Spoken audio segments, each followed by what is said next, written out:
Well, welcome back, folks, to Doubleheader Weekly Picks from Amir Daniels and Keenan Costain. Would you know it? Week 15 over, and now we're into Week 16, and it's almost that time of year again. Christmas. And also, who's punched their ticket to the playoffs? Find out in this episode.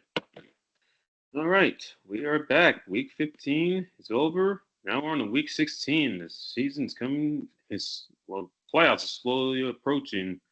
I know that my chart I usually show has changed since last week. Yeah. Well, Amir, regular season is winding down ever so quickly, and we have some teams that need to punch their ticket. Well, as they say in the Polar Express, um, left pocket, sir. Good old Tom Hanks. Also, Yep. this year it's over. Tickets, please. Yep, tickets, Tickets. please. Yep. And also, I think we're going to meet a familiar face as well from Merry Old England. He runs a restaurant that's often showcased on Fox that shows the NFL by chance. Wonder who that could be. We'll find out. Oh, yep. So of course, here we are. Got the slideshow running. So of course, week 15, as you can tell, reached the playoffs. Playoffs? Are you kidding me? Talking about playoffs? Yes, I'm talking about playoffs. And guess who's one step closer to getting there? The Commanders. How about that? Well done indeed, and by the slimmest of margins. Commanders 20, Saints 19, and boy, what an exhilarating finish. Yeah, and the Commanders got to a good start. They're up 17-3. They were helped with Terry McLaurin finding the end zone twice, and Jaden Daniels filling that this man's Christmas list. It's that time of year again. An autograph, a touchdown, and the Commanders win. I hope he got an autograph, but I know he got the one in the touchdown. As for Mr. Jake Henner, he did not have a good start or game. 4 for 10, 49 yards, no touchdowns. And after that, Coach Rizzi said, son, time to have a seat on the bench. We're going to put it in Mr. Spencer Rattler.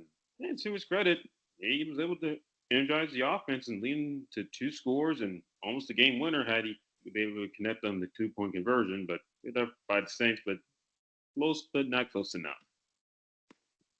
Yeah, Spencer has played a few games already this season.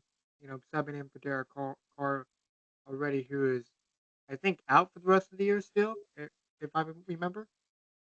Yeah, it looks like his injury is going to keep him on the sidelines for the remainder of this season and probably mark the end of his tenure in the Bayou. But as for the team from the nation's capital, well, they're singing.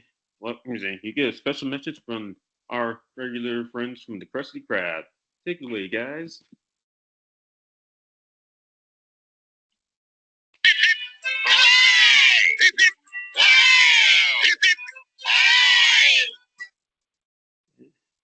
As for Mr. Henner, yeah, you got this. Boo! You stink! Uh, let's just say it was close, but no cigar. Oh yeah, and Commanders had to sweat it out, but you walked away from Bourbon Street with a victory. So hats up to Commanders. By the way, fresh off the bye week, and the Saints, your playoffs chances are still alive, but I don't see you guys getting there at season's end. No, it's hard to say, and we'll get to our next matchup here in the second half of the show for them. Yeah, it's not looking too good at the moment. No, it is not. But anyway, moving on from the Caesar Superdome to Bank of America Stadium, where America's team told the fans in Charlotte that, yeah, even though you're the favorites, here's a reminder your team ain't going anywhere. Well, let's just say it was a flashback to 2023 with a lot of offensive struggles. I'll say it's a flashback toward the Panthers have been since November 2018, where I don't know, you can just do whatever the heck you want at their expense. Yeah, and I'm talking about the Bryce Young era where he kept getting sacked multiple times, and I mean, as excuse me, as I saw Panthers drive down the field, I was like, okay, here we go, and all of a sudden a fumble by Bryce Young, and ever since that fumble turnover in the first quarter, I remind you folks, it was going to be a long day at the office.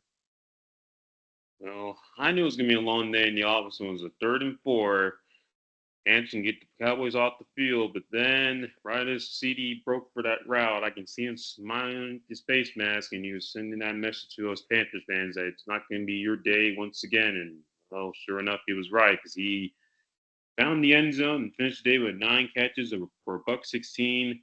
And oh yeah, Panthers run defense can't stop anybody because Rico Dow had 149 rushing, and oh yeah, Cooper Rush looked like Tony Romo and Dak Prescott because, oh, yeah, it's Panthers defense. It can make anybody look like an all pro.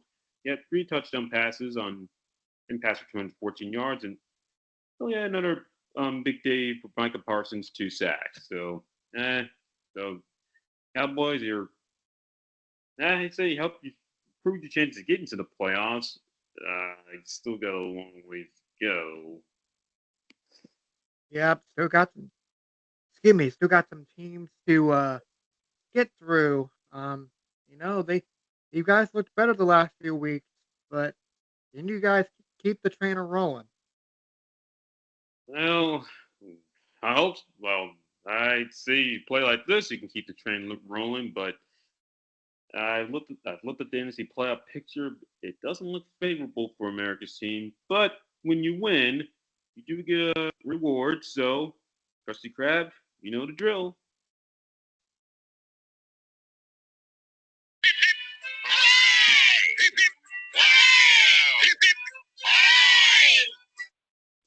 Yep, Panthers. Unfortunately, you get this for the nth time.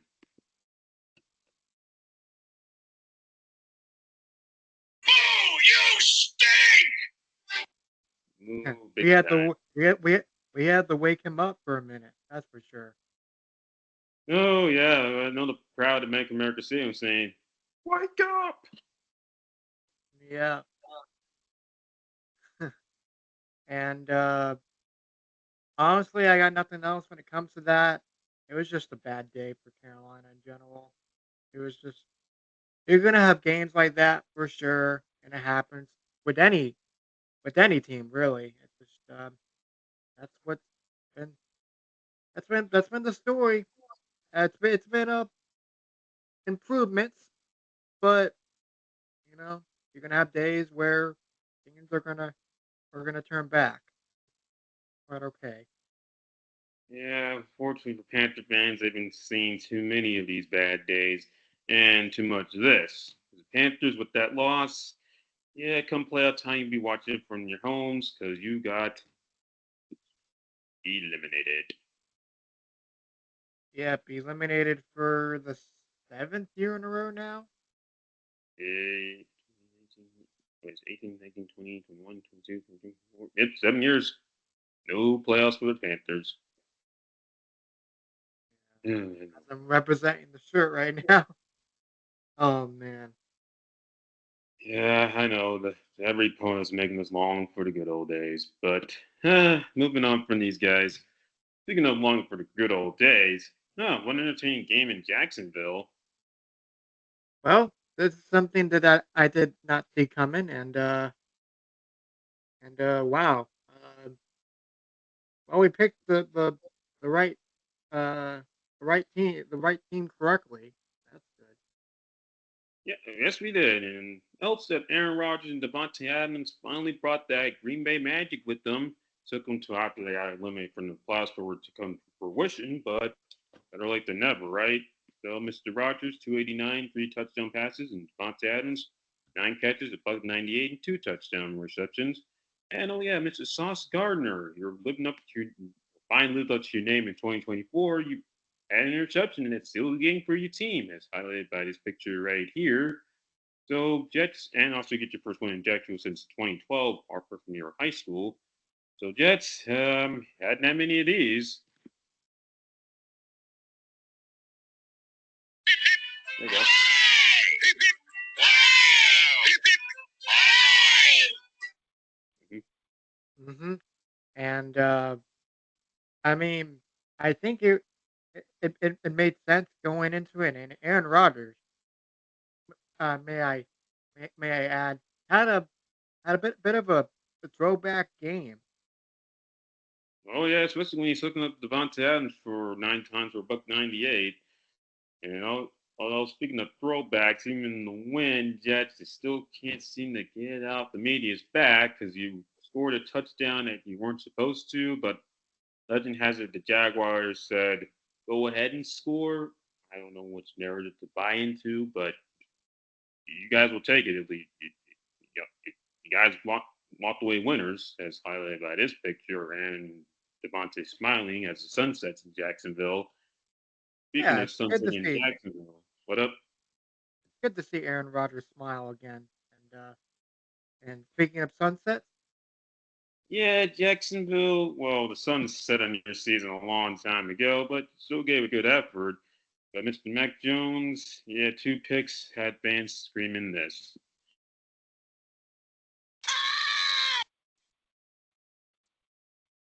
well, I didn't expect. Well, I excuse me, I did expect a Troy Brown reference.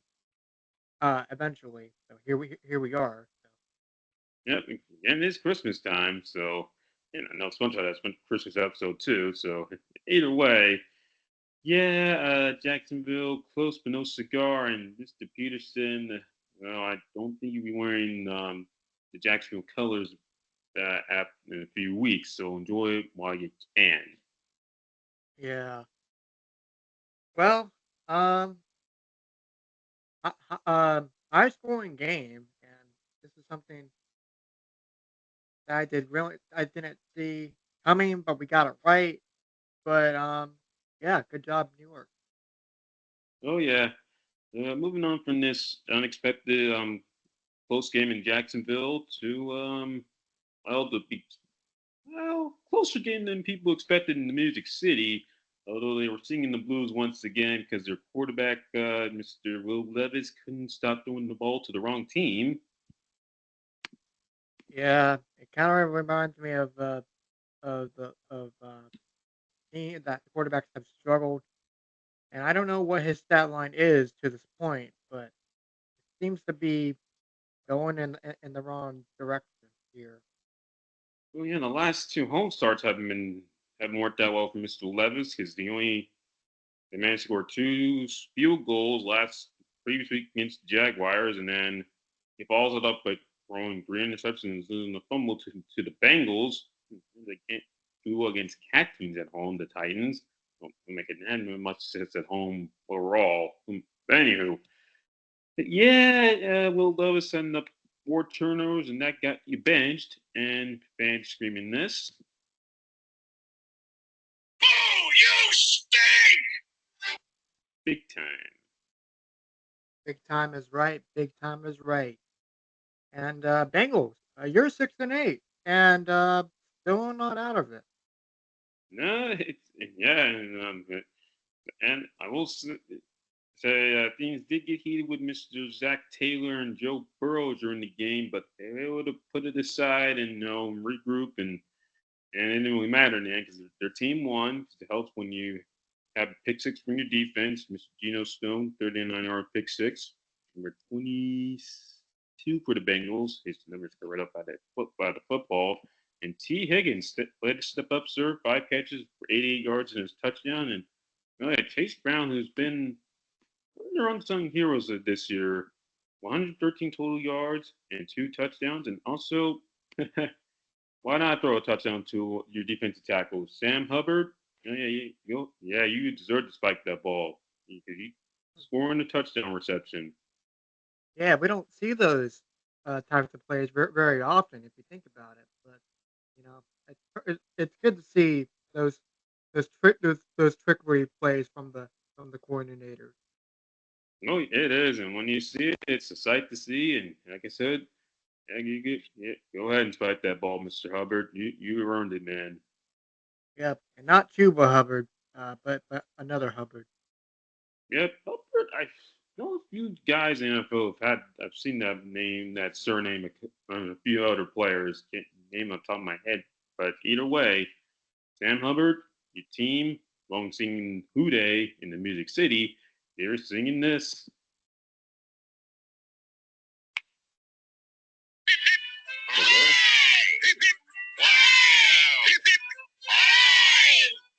Mhm. And they won. Now you're 6-8. I know your chance of making the playoffs are still slim, but I know you're going to keep fighting to the end. So they put a good effort on like two other teams that are in the hunt or sniffing it. Most definitely, and to give us an update of where we are record wise, we're both 3-1. So we're both doing pretty well. The only game that we've gotten wrong so far is the Carolina matchup. Yep. So I'm moving from one team that represents the Queen City, that being the Bengals, who well played like royalty this past Sunday. Moving on to their neighbors in Ohio. Well, yeah. What happened? Yeah, Jameis Winston happened throwing three interceptions and saw the bench with his name on it. Yes, he did. And Mr. Jameis, like Mr. Will Levis, when you turn the ball over four times, yeah, you're not going to be seeing the field long, and you're going to be hearing it from the fans. Take it away, folks. Oh, you stink! I totally regret my man. I hopefully we'll get to do a recap episode eventually, but I just totally regret my Cleveland Browns prediction of winning the division, and I was totally wrong by that.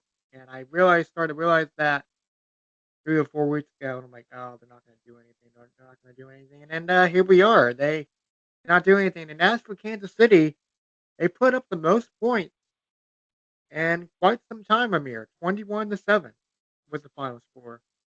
Yeah, they finally broke the 20-point barrier since, well, their game in Charlotte against the Panthers. And their defense will have four interceptions: Jaden Hicks, Brian Cook, Nick Bolton, and Trent McDuffie. And also a big day from their defense sacks. Greg Just with two sacks. And so when they got back home, they were hearing this once again. Hello, Krusty Krab. There we go.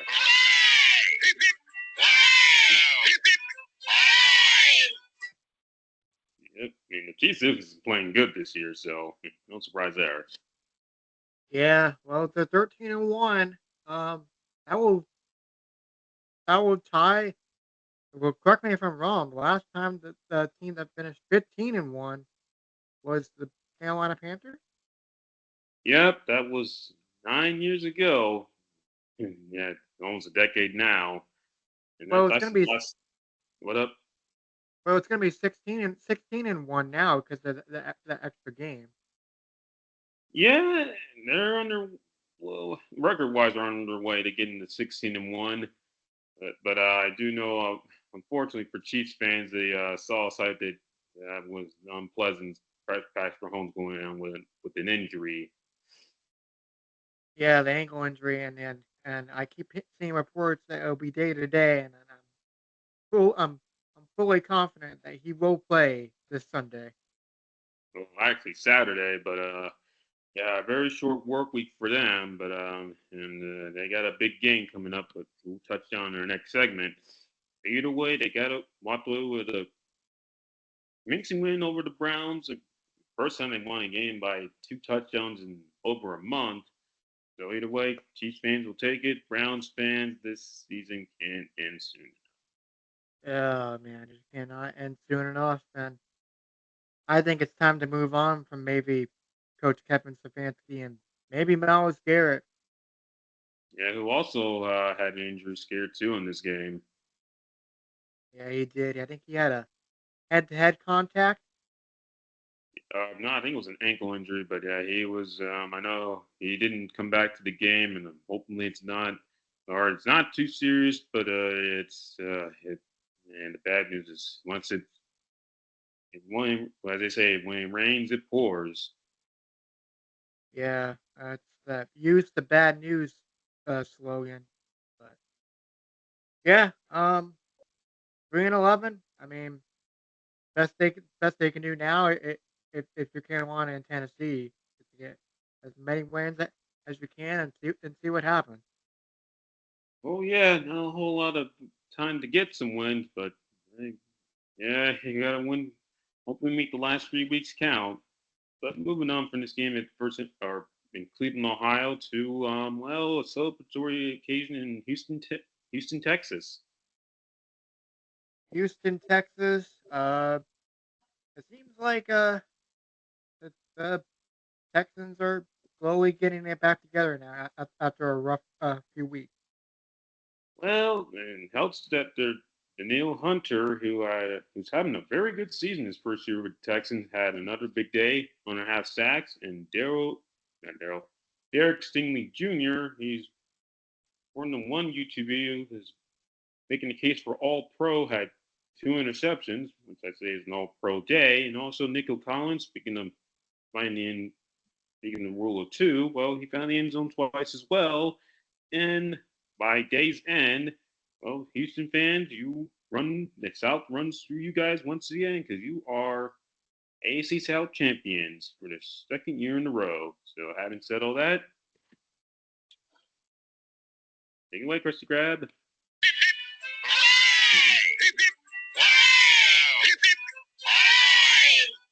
Mm-hmm.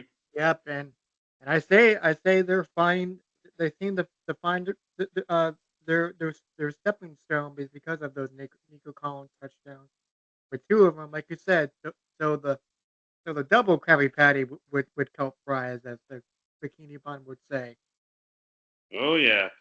As for the team that would fit right in with the bikini bottom, take place underwater, well, you're gonna be sending the day at the chum bucket because Mr. Tua Tagovailoa, yeah, 3 interceptions, including one in the end zone. That's not gonna cut it. No, and Plankton would be very satisfied to have you. And it's gonna be a long week preparing that raw chum. Ugh. Oh yeah, or yeah. So and also hearing this as you doing your community service at the chum bucket, Mr. Tua Tagovailoa. Boo! You stink! Yeah, Yes. indeed. And the Texans are 9-5 now. They're I think they're starting to find their rhythm. And Dolphins are running out of time. Yeah, rhythm is right for the Texans. Dolphins running the time is correct. And also, we're moving on to our next game. Unfortunately, there was a very gruesome injury involving Grant Du Bois, who it was so bad that they had to cut him out of his jersey just to get him on the stretcher, and he had to be sent to the hospital. And it was, we wish him the best. Yeah, when I saw that collision from helmet to helmet, I was like, ooh, right, right in the right area too of the head, and I saw a clip of Kevin Harlan analyzing the situation, and it was not good. So prayers out, prayers out to him as well. Excuse me.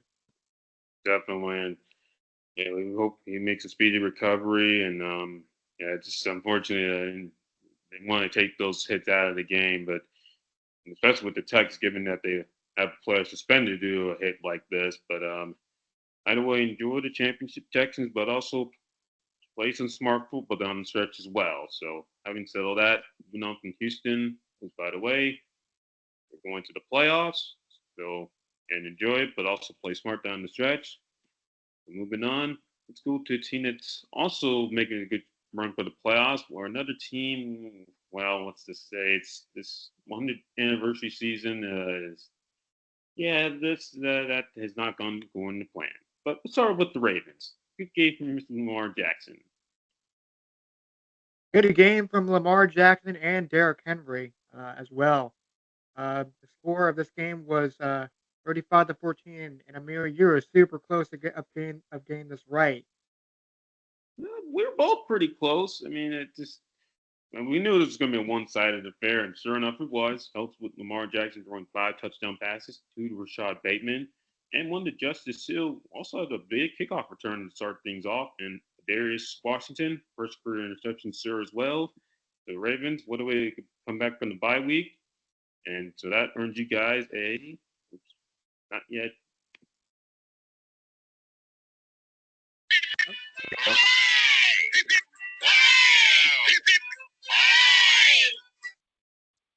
There you go. yep, a little laggy today, but that's quite all right. So we'll get to the Bills and Lions in a second. Trust me, we will. We will. We have a lot to talk about with those two. Oh Anyway, yeah.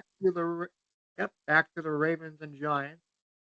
Um, we did the hip hip hooray for Baltimore and for the Giants.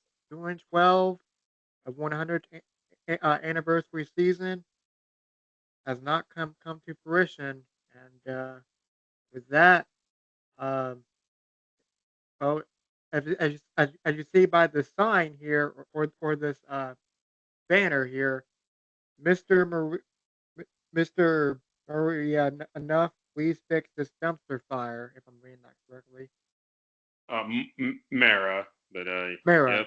You mean, yeah, Maria is with the I, and Mara. Or, but, Yeah, it's probably a little hard to see on your end, and yeah, because cause they're unfortunately for Giant fans, they saw this in the late '70s. Fans circling planes around the stadium, the old one at Giant Stadium, when during those lean years, and well, it's running back the clock to the '70s now because your team is well again 2-12, 100th anniversary season, and your team has won a game at home. And also, Ravens first time they've beaten the Giants on the road since 1997. Since why you see that year on the screen as well. Having said all that for the Giants, Krusty Krab, take it away. Oh, you stink! I just call him the fish guy because it's the only fish that says it. And Squidward's mom too. Squidward's mom. Remember Oh the April? yeah, and that yeah, April Fool's episode. Yeah, I had to think about that for a second. So yep, that's Yep. right. Mm-hmm. That's funny. But what's not funny is the Giants season. They have not looked good whatsoever. Um, I saw a post from Graham Cano the other day. I don't know what is about, but I haven't heard any breaking news stories. Have you? No, I haven't heard any breaking stories in regards to him, but do you know the people at WFAN, they want the Giants to clean house, and the fans, well, they are in support of that. Yeah, for sure. And um, remind me again the Giants record from last year. They finished. I think they were 6-11. Believe it or not.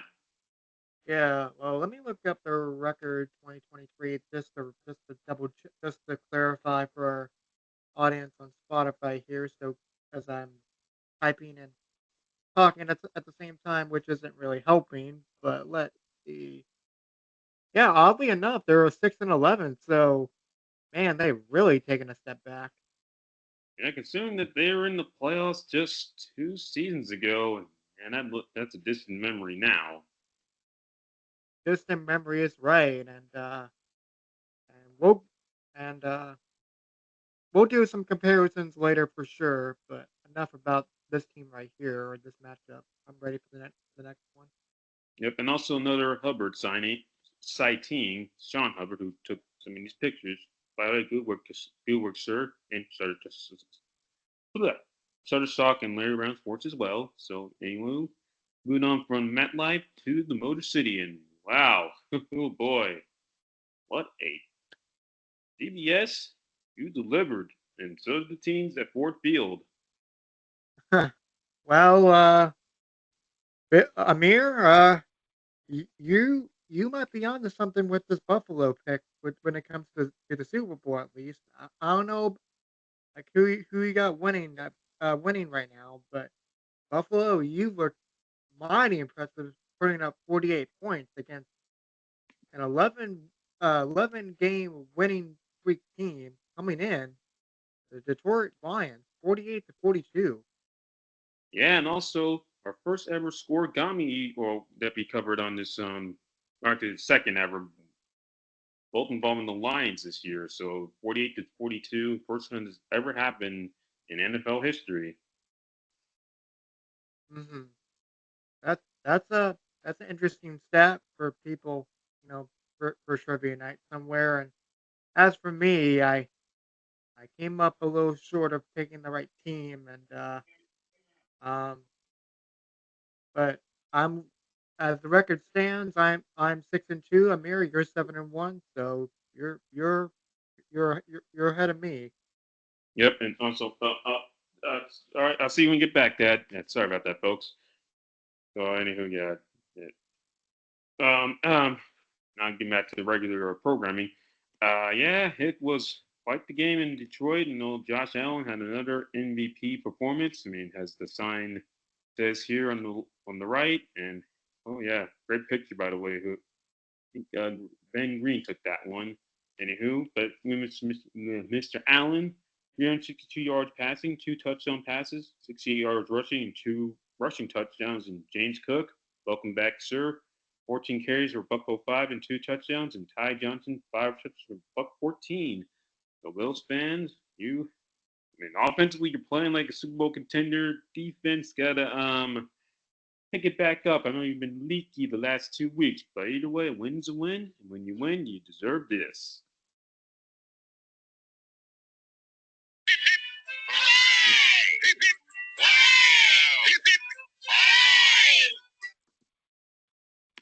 Hmm. And as for Detroit, not a boo you stink, but but a cause for I wouldn't say concern either. I just don't know how to describe it per se. Yeah, I do know the injuries are racking up for the Lions. Unfortunately, David Montgomery's going to miss the rest of the year with a knee injury, and their defense seems to be losing starters every week, and same with the Bills' defense. Either way, the Lions, I mean, they didn't back down either. I mean, Jared Goff, 494 yards through the air and five touchdown passes. Amar St. Brown, buck 93 and a touchdown. And who else had a big day from the Lions, rather. But they were rocking the all black look as well. And Jameer Gibbs found the end zone twice with one through the air, one on the ground. But unfortunately, Mr. Dan Campbell, that onside kick with over 12 minutes left to go in the game, that was a bit too early. Yeah, that's a bit concerning, despite not me watching this game. And when you just said that, Amir, I was like, that's awfully early for an onside kick. And what was I gonna say after that? But the injuries for Detroit is concerning. It's tough to see David Montgomery, one of the best players in the league, go down like that. Yeah, it's I know it's got a lot of people skeptical about the Lions' chances to get to the Super Bowl. I don't blame them because when you use so many starters on your especially on defense, that's going to put a lot of guys who just don't have the experience or the or haven't been on the field Or the long no enough to make or a the know-how, yeah.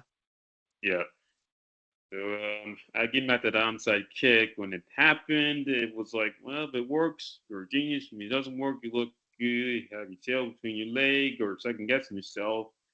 Mr. Campbell, don't get a boo, you stink, but you get stands and we're screaming this.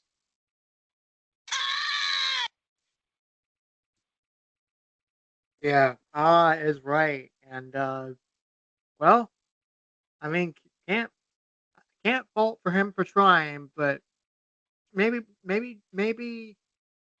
a little closer towards the end of regulation instead of with 12 minutes left.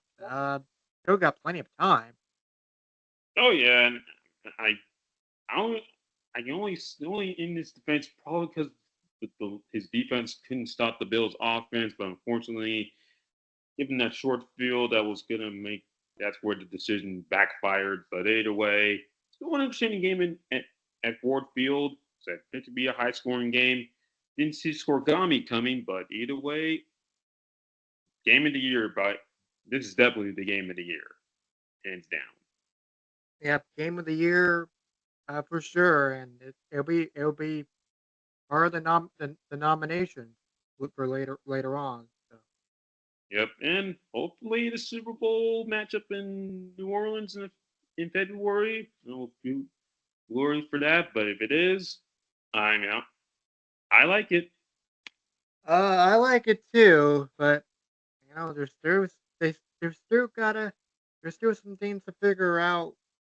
Come the regular season, a lot can change in the next few weeks. But we'll get to that. Oh yeah. Moving on from that classic at Ford Field to I'm not sure what. Oh, an unusual game in the Rocky Mountains.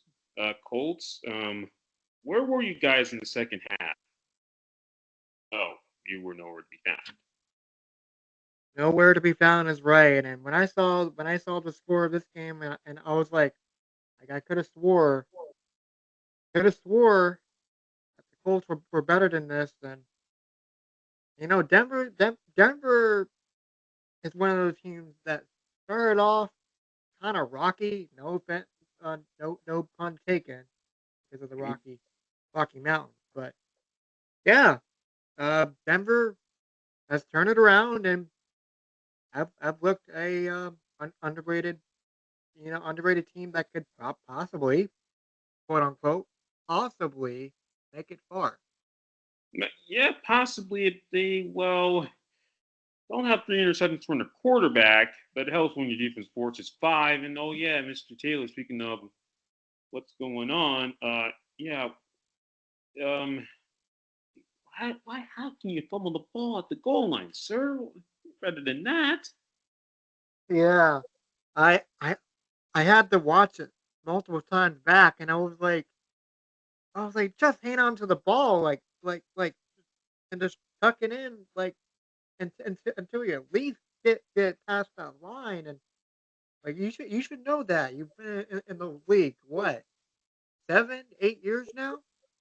Well, 4 years, but 4. Okay, my bad. I thought you were a little bit older than that, but 4 years in the league, and you should know that, and you're one of the best running backs in the league when healthy, quote unquote.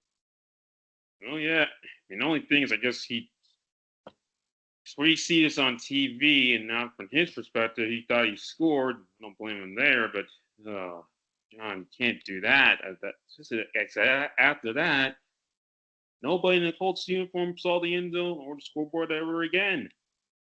And as a result, you guys are going to be missing out on the playoffs for the third year in a row. And well, that was, I don't know what's happened to the Colts and Panthers of late. Seems like we can't catch a break. But as for the Broncos, I mean, defense showed up. Nick Bolton had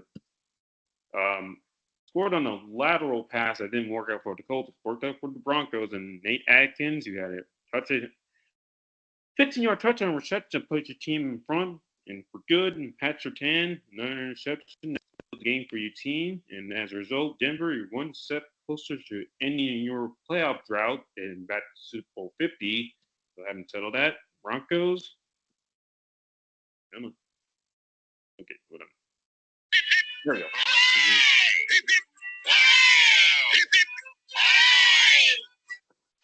Yep, and Colts, after seeing that Jonathan Taylor fumble and chain that like domino effect that came afterwards, were screaming this.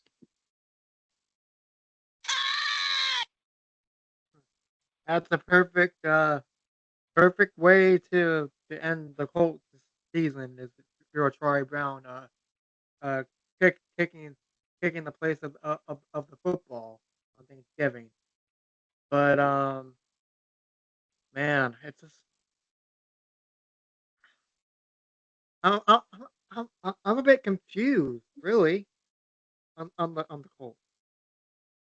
I don't blame you because not like the roster. They have a good roster, just can't seem to put it all together, and well, it doesn't help that the quarterback. I don't know. I'm not sold on Richardson. I'm just not. I hate to say it. I'm just not.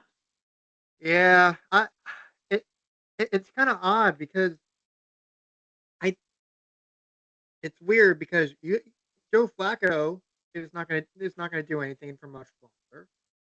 Richardson's been he's been kind of up and down, kind of, 1 minute he's good, the next minute he's not. 1 minute he's fine, the next minute he's not, and they I don't think that they should be out in my opinion, but they are. No reason you just said. I mean, just not a lot of no not a lot of complimentary football in Indianapolis, which is sad. Given this not wasn't that long ago they were playoff contenders, and now and come playoff time they won't be there. But Denver sure is making the case. They have they will be there. I know that much. Given what I saw the AFC playoff picture, so having said all Yeah, that, congrats and to Denver, Indy. Yeah. well, and looking at at their record, I know the season's not over yet, though, but the record that they finished with was 9 wins, 8 losses, and now they're looking at possibly the same thing, maybe, for this year as well, as we have what, 3 regular season games left. Yeah, so of course you got time, but time's running out. Yeah, but aren't they eliminated though? That's my point. Mainly they're not because they had the tiebreaker over the Dolphins, and Okay. if certainty in AFC West doesn't pick up, doesn't gain their early season form, folks have a shot. Having said all that, well, not we'll get to that team shortly, but move to go from the Rockies to the desert, and well, the Cardinals, you are making up for lost time. I mean, getting back to your winning ways helps with you can get the ball to James Conner, buck 10, two touchdown, two touchdowns. Excuse me, to say. 2 touchdowns for James Conner, and what a he's really found a home in Arizona, being coming from Pittsburgh. And speaking of a dynasty team, that being New England, they're in the same boat as Cleveland, Carolina, Jacksonville, New York. It's odd, isn't it? Yeah, I mean, the Pacers we grew up with, they were. It seemed like, hey guys, we don't want you to get to the Super Bowl, but here you go. We don't want it, even though we need it to get these media guys off our backs. But you guys can certainly get them off your backs thanks to our game management, or lack thereof. And speaking of the Patriots of today, yeah, allowing 160 yards on defense, yeah, you're not going to win any games when you give up those numbers. No, you're not. And man, at least Drake May is looking. I don't know what his stat line is, but I don't want I don't want to tell the fans an untruth, but uh, Drake May is looking pretty decent, right? Since taking over. He's doing he's doing good. I'll put it that way. Though on this past Sunday, didn't his performance was okay, not too bad. But went 202 through the air, 19 completions, 23 attempts, did have a touchdown, but threw a killer interception to Sean Murphy Bunting that really put the game out of reach. They didn't really, yeah. So yeah, that sealed the Patriots' 11 loss on the season, and the Cardinals, well, seventh win on the year and their first home win over the Patriots in 1991. Believe it or not. Yeah, a lot of numbers the last few weeks. A lot of year numbers, I should say. They're really starting to, these teams that haven't won in quite some time that would dominate uh let me rephrase that. The teams that have dominated like New England, like I Indianapolis. don't know, like Indianapolis, they're fine. It's like it's like a Uno a, reverse card. Yeah, and speaking of reverse cards, I know the Cardinals could hopefully another one hopefully works in their favor because they still have a shot to win the NFC West. It's they're now 2 games out of it. Well, not 1 game out. So 'cause I know they had a 3 game losing streak, but like we said, better late than never because again the season is winding down, so we got to make the wins count. And sure enough, they did, and helps you beat a 3-win Patriot team. So having said all that, Cardinal fans, we got you guys in Bikini Bottom.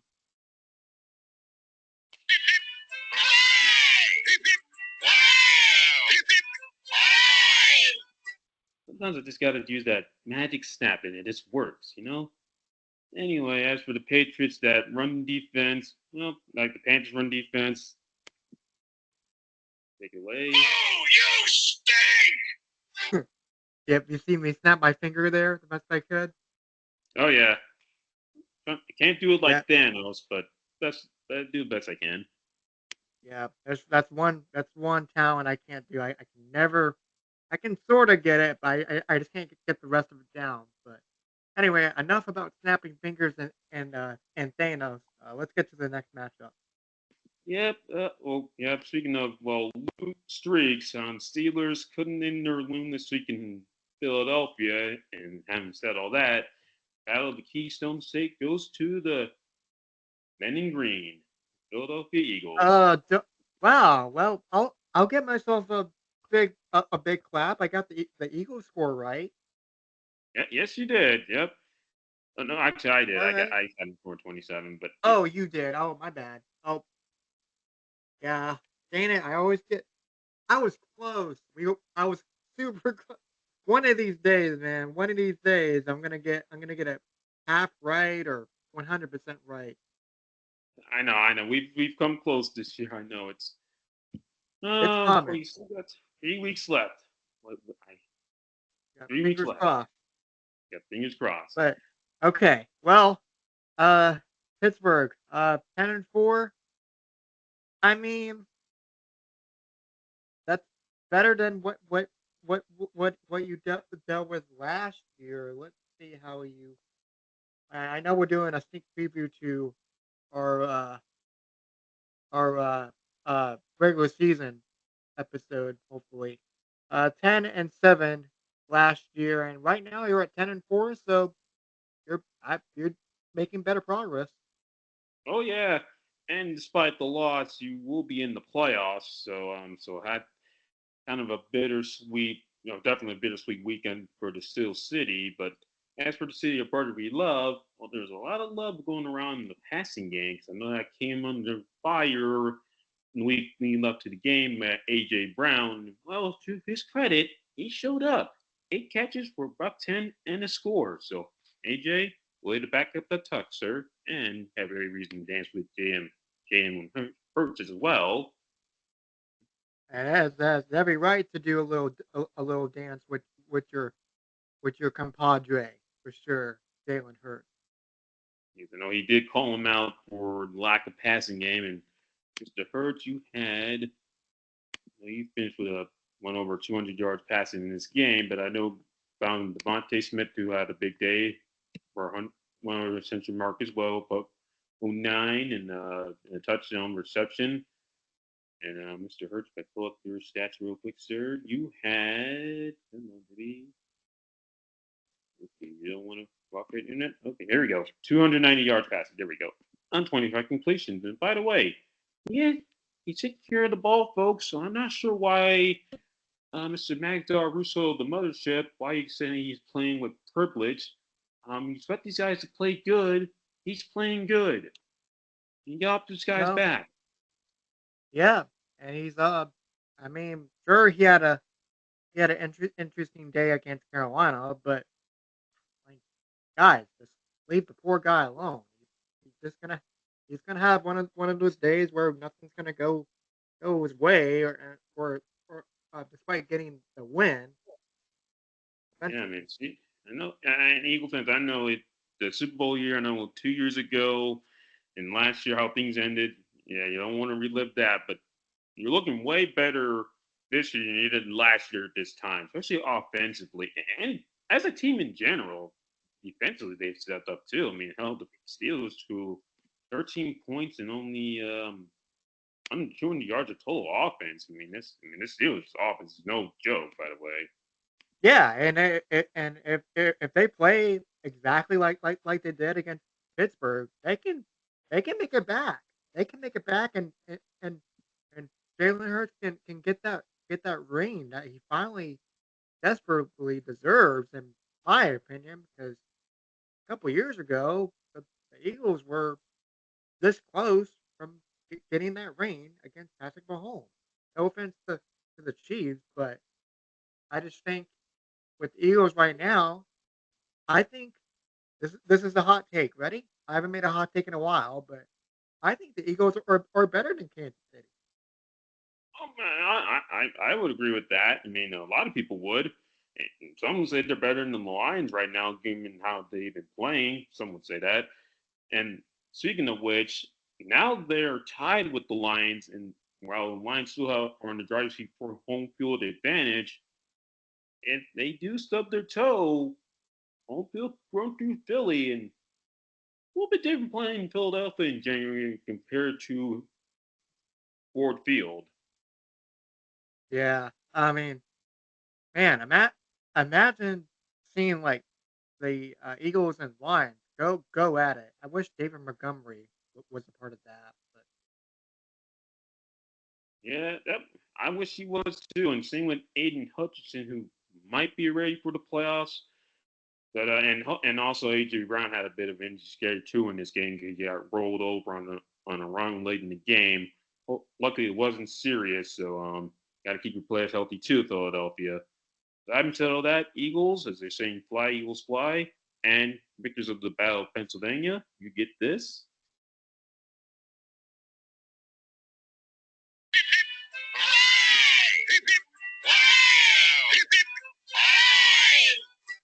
Oh yeah. As for the Steelers, like I said, you're going to be in the playoffs, but Najee Harris, as Patrick would say, firmly grasp it in your hands. firmly grasp it. Yes, because if you don't firmly grasp it, you won't. Your team will make it far in the playoffs. And I heard your time in Pittsburgh is on thin ice. Well, this did not help your case here, sir. So having said all that, take it away, Krusty Krab. Oh, you stink! Well, they're going. They punched their ticket despite losing, like you said, Amir. Good, good for Pittsburgh, and good for good for both sides. Not really a boo you stink, but for this game, um, I'd be a little concerned if you're Pittsburgh, but not. I wouldn't be too concerned. Yeah. Either way, hats off to the Eagles and moving on from state of Pennsylvania to sunny California, where or like sunny Florida, because I see a lot of Buccaneer fans at SoFi Stadium. Oh, I know why. The Chargers. Where'd you go in the second half? Oh, you vanished. Yeah, just like Carolina did. Who else vanished in the second half? Colts. I didn't see them show up in the Colts, second half. Colts vanished. Basically, the teams that we rooted for vanished. Yep, and Charger fans, well, and again, you haven't had really a home field advantage since you left San Diego, and well, don't only blame you guys for not showing up because your team was basically a no-show in the second half of this game. But for the home visiting team who brought their fans along, well, that I say they got their money. They got their money's worth. Says Mr. Mike Evans. Another day at the office for you, sir. Where are the stats? Here we go. 9 catches, buck 59, 2 touchdowns. Baker Mayfield. 22 attempts or 22 completions, 27 attempts, four touchdown passes. So he threw basically less touchdown passes than incompletions, and that's a crazy stat line. Yeah, 22 for 27 for Baker Mayfield, 21 for 33 for Justin Herbert. And look at the box score here, 17-0 Tampa Bay and 10-0 Tampa Bay. So let's see, doing quick math in my head, 17 plus 20, 27 points scored to nothing. Zip, zero, nada in the second half. Yeah, and they did against a Chargers defense that's been playing pretty good this year. So it's not like they're playing into bottom well or like Panthers or anything else, which is a lot given how Or close even, that game was. yeah, but I was going to bring up another team, but we'll get to them here shortly. But yeah, well, Amir, let's just say we can get to the hip hip hoorays or the Charlie Browns of the world and Buccaneers. You definitely deserve a special gift when you win. So, Krusty Krab. Yep, the Bucks found the treasure. Patchy, you there? There you go. Or Mr. Krabs. Yeah, we get the Patchy because the Buccaneers and stuff. Oh, I see. Well, Mr. Krabs doing the hip hip hoorays and Goodwood sort of doing the hip hip hoorays, in a monotone. Hooray. Well, speaking of Squidward, well, his mother was in attendance for this game. He had something to say to the Chargers. Oh, you stink! That's actually a good theory, though. What if we don't know who said "Boo, you stink" in the Krusty Krab? Was it really Squidward's mother, or was it another fish that said it? Well, when I read It's Another Fish for that episode, it was Squidward's mother and the April Fool's one. And they had the same voice actor. So, either way, whoever your name is, good work. And also, Well, Bucks up. Sorry. no, you're fine. Well, in this case, you know, the Stephen Hillenberg would say fish number 61 said "Boo, you stink." So hmm And one more thing before we go on to our next game. Levante David, 1.5 sacks. Logan Hall, 1.5 sacks. And Mr. Jamal Dean, who's on the screen right here, had a big interception that really swung the tide in Bucks' favor. And they, well, are playing, definitely playing like the team that was expected to win the NFC South back in our predictions in September. So they definitely made up for lost time. And so hats up to Tampa Bay Chargers. Boy, it's yeah, they've had some, I don't know what it is, collapses of late, and Charger fans are getting sick of that. But hopefully they can right the ship. Don't pun intended. yep. So, anywho, now let's bring us to the beginning of the week. The other team in LA, well, their game, while they won, this game was not one for the books offensively. No, it is not, and we were way off on our score predictions, but the uh, so uh, we both had the 49ers win, excuse me. But what happened for San Francisco? They're uh, a team that I saw them making it back to the Super Bowl has really fallen off a cliff. Well, yeah, I mean, they had some injuries with Christian and Jordan. That's with Christian. Brock Purdy and all this was not his night. He had an interception and took a sack at the wrong possible time. Let's steal the game for his team. Debo Samuel, well, you had a chance to score and he catch a touchdown pass, and unfortunately, you dropped the ball, literally. And defense played good. Unfortunately, wasn't enough because their offense couldn't take advantage. And speaking of their defense, Mr. Devondre Campbell, what um what yeah, you have a lot of explaining to do, sir. Well, Since I don't know what happened, feel free to explain to our viewers on Spotify and YouTube about what happened uh, to Mr. Adams. Well, Mr. Campbell was asked to go in the game, and he said, "I quit." He quit. He literally went back to the locker room and said, "Screw all of you. I'm done." Yep, that's what. Yep, that's it. And well, Mr. Campbell, you won't be playing for the 49ers much longer for the rest of the season because they suspended you, and you don't get a boo. You stink. You get us.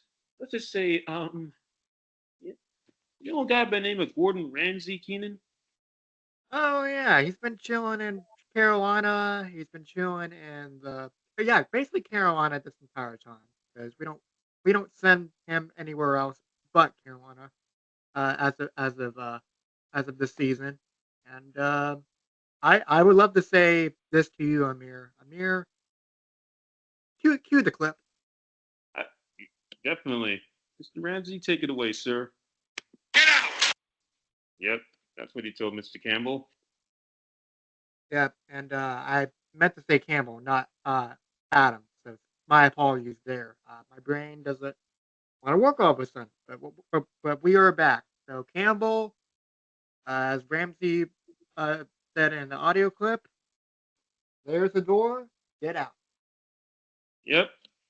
Yeah, because your time in NFL is probably over. Because I don't know if any team wants to sign you after that fiasco. Mhm.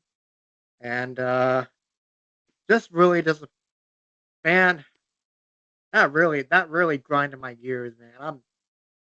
I expected better from this team. I'm very disappointed. No, I hear you. I expected better from the 49ers as well. But as for their in-state rivals, the Rams, who, by the way, they play not too far away from where they shoot Hell's Kitchen. Well, they definitely got some gold stars on defense. Christian Rosenberg clinched the game with a sack. Kobe Turner had sacks of his own, and Darius Williams had an end zone interception that really kept the 49ers at bay, no pun intended. And also Joshua Carty scored all all the points for the Rams, 12 points. So Rams wasn't pretty, but you've earned it.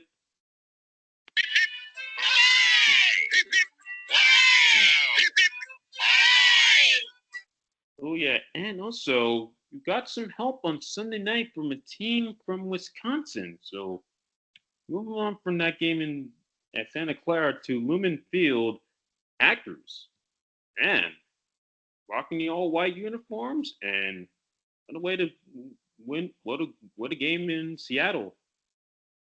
What a game in Seattle, and Jordan Love, looking like Jordan Love once again, and I mean, since I've been totally lost uh, of of how this team of how the games turned out this week, Amir, you're my expert analyst, so take it away, sir. Oh yeah, well, Jordan, you got some help from Josh Jacobs. Another big day on the ground, or on and overall 136 total yards, and a touchdown. Excuse me. Romeo Dobbs, two touchdown receptions. Kingsley Engelbard, two sacks, and Carrington Valentine. Well, as they say, first you don't succeed, try again. Dropped an interception, but second go around, intercepted in the end zone, and also some early Valentine's Day love in this time during the Christmas season. Valentine's Day is not too far away as I say that. So, and also Green Bay first win in Seattle since 2008, which was Aaron Rodgers' first year as the starter. Crazy as that sounds. Yeah, that is crazy. And 2008. What month was that, Amir? Do you remember? Yep, October 2008. Let's see. I'm doing so. We were in fifth grade when that took place. Oh yeah, and the coach of the Seahawks at the time was Mike Holmgren, who did a very good intro for Sunday Night Football because he used to coach Green Bay and Seattle. So bidding that they had him do the intro that night. Oh, and as we say at the Sorry, yeah, you said go ahead. yeah, I was about to say, well, as we say on this part of the show, we have a hip hip hooray. So, Krusty Krab, we've been doing this for the past hour and 5 minutes. Take it away. Oh yeah,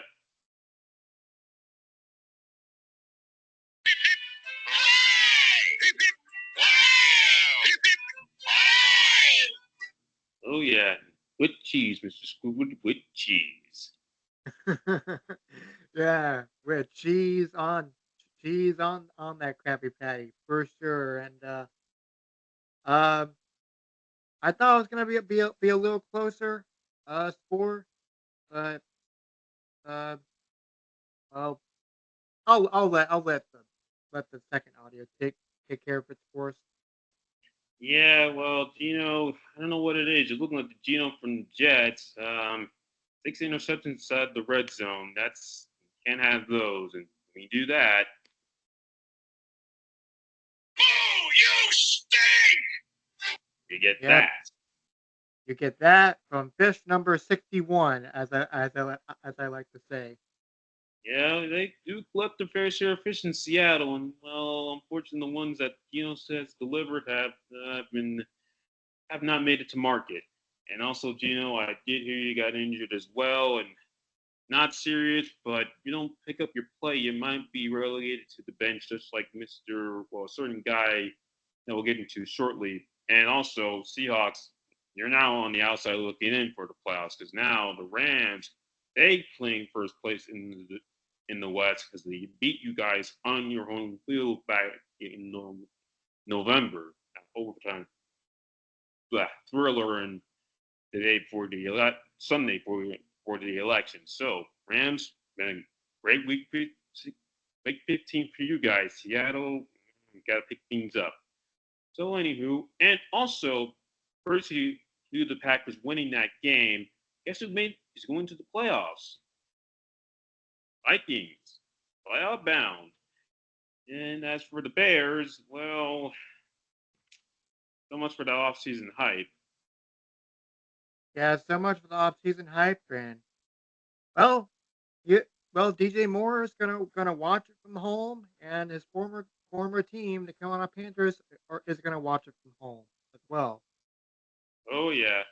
And speaking of the Bears and Vikings, well, Vikings stick brought out the all white uniform as well, and well, dancing at U.S. Bank Stadium got their money's worth. Bears scoring 30, not Bears, Vikings scoring 30 points thanks to Justin Jefferson on another big night, 7 catches, 10 yards, and score, and a good shout out to Randy Moss, who was having had to take some time out due to some health issues, so we wish him the best. And Aaron Jones, well, it's not Green Bay, you're able to find the fans in the stands and jump up with them. But yeah, found the end zone, 18 carries for 86 yards and a touchdown. So that's a good day for you. So Viking fans, once the skull collapsed, you were saying this.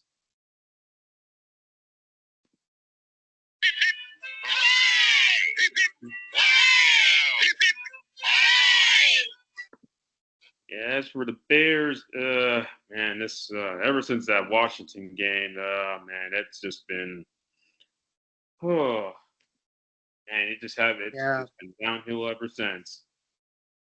yeah, it has ever since that Washington Thriller game, back 3 or 4 weeks ago, like you said, Amir. It's not been who they call the Chicago Bears. It's not all sunshine and bears and no no no full. I got it. No full of honey for them bears. Yeah, that works. Yeah, definitely. And speaking of no pool of honey, Mr. Doug Kramer, yeah, he cost your team a touchdown by not reporting eligible on a tackle eligible play. Would have been a tackle eligible play, which unfortunately has summed up the Bears season in a microcosm. And as a result of that, you know, Boo! You stink! there we go. I don't know why I did that celebration there. Oh, anywho, yeah. Ooh, what was I about to Yeah, say? But anyway, yeah, and also Caleb Williams is not throwing an interception in his 8-game losing streak, amazingly. that's weird. That's odd, and it, it's just been an odd year for Chicago. You know, they've lost so many close games, and I know we're treating this like it's our regular season wrap up, but it's not. But it just seems like we have a better idea of like who's going to compete for the final spots of the playoff bracket. Oh yeah, and yeah, I thought the Bears would be there. I mean, heck, the NFC North had every team was at 500 in right, the week leading up to the game at the midway point, but since then it's been everyone is still eligible to win that division except for the Bears now, and that's not a good feeling. But Vikings are only feeling good up in Minneapolis. Not so can't say the same for the guy who was playing for you guys the last season, that being Mr. Kirk Cousins, despite them winning in what's this say at Stinker in Vegas. Yeah, I mean, and I heard this from the grapevine from some of my family members that the Raiders, excuse me, had a good shot to win this game. Yeah, I barely paid attention to the score, but I saw a lot. It was very low score in the fair. I'm like, well, pick up. It's gonna. The Falcons are the better team, but it did not, and they won, but wasn't convincingly as I thought it was going to be, or as we thought it was going to be. Hmm. Most definitely. And looking at these scores here, 28-12 was my score, and 28-16 was yours, and the 15-9 was the final score. Um, I don't know. I don't know. I don't know what to say, but congrats, I guess, to Atlanta because they've looked so shaky. Yeah, yeah. Since the election, they I don't know what happens. Well, I do know their defense was not getting to the quarterback, so that helped. That's part of the reason why they had a midseason slump, and their offense couldn't score. And, well, Rick Lund was able to get this team in the end zone, but their defense did step up thanks to D'Angelo Milano having 2 sacks and Jesse Bates saving his team with the interception in the end zone. So Falcons, you'll take it.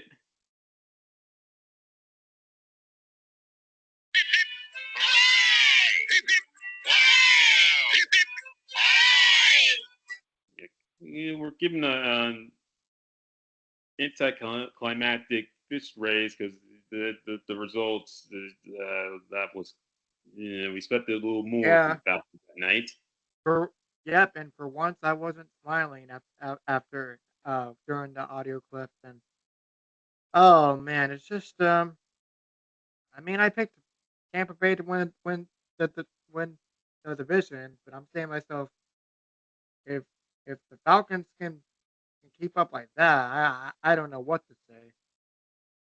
Well, they do have the season sweep over the Bucks, but they got their work cut out for them. As for the Raiders, speaking of having the work cut out for them, Raider fans, it's well, you've been saying this all year. Boo!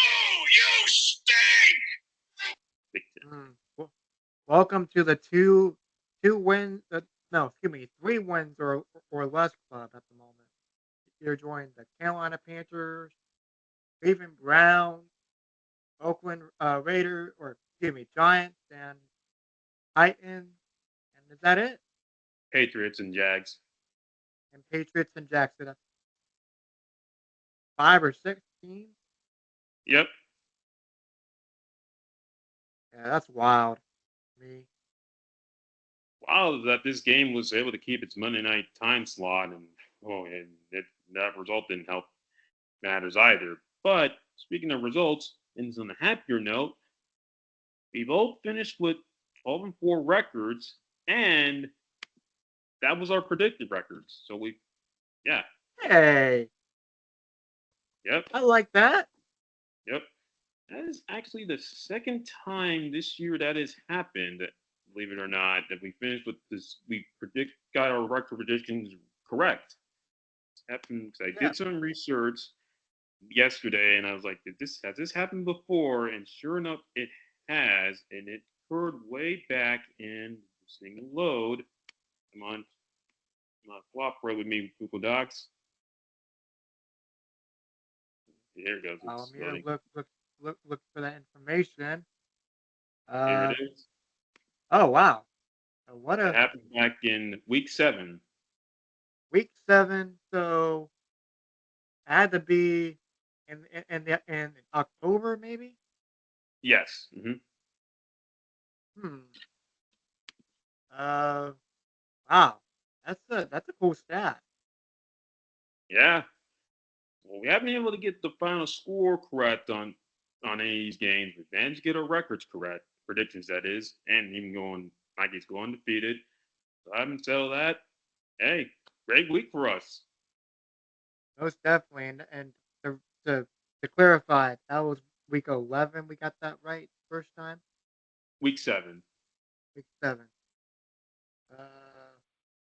Yeah, 12 and 3, 11 and 4. Yep, I see it now. Yep. There's so many numbers on my screen. So Oh yeah. So yep. Week 7 we did it, and then we did it again 8 weeks later in week 15. So or that should be 12 and 4, not 10 and 4. But you get the idea, yeah, folks. yep, for sure. And wow, thank you for showing me that stat. And I had no idea.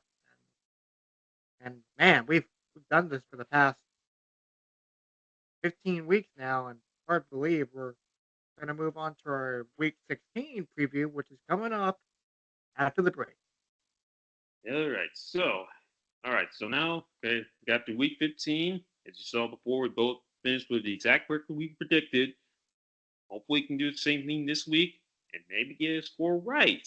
'Cause, man, we come close, and we finally get it, especially for by the theme Christmas time.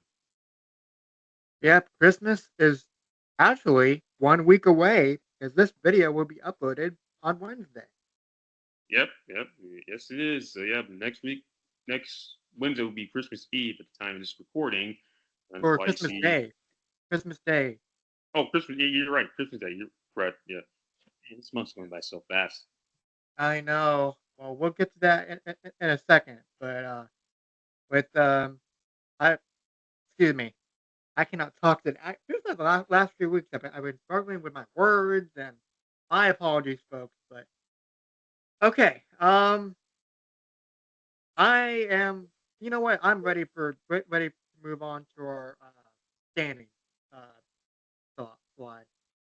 Yep. So anyway, as we can see again, playoffs. You talking about playoffs? Well, yeah, because it's that time. Because week 16, the playoff picture is well hasn't been crystallized yet, but it has changed because as of last week, Vikings are in, Rams are in first place. Panthers and Bears won't be watching it, or will be watching from home in the NFC playoff standings. And Seattle and Arizona and Atlanta are sniffing it. Niners, Cowboys, Saints still alive, but that probably will change by week's end. As for the AFC, well, again, Steelers are in the playoffs. Texas clinches the South. Ravens move up because they've beaten the Chargers and the Broncos. And while these three teams here, while they're 6 and 8, they still have a shot at making the playoffs, but they got to win out and need some help, especially from these from this side because anything can change. So, and yeah, Yeah. And before we begin, let me ask you this, Amir. I've feels like I haven't asked you any questions in quite some time on our weekly pick episodes. But if you had to pick one of these teams right now that still could be in the playoff race, what team would that be from each one? I say the Bengals are have.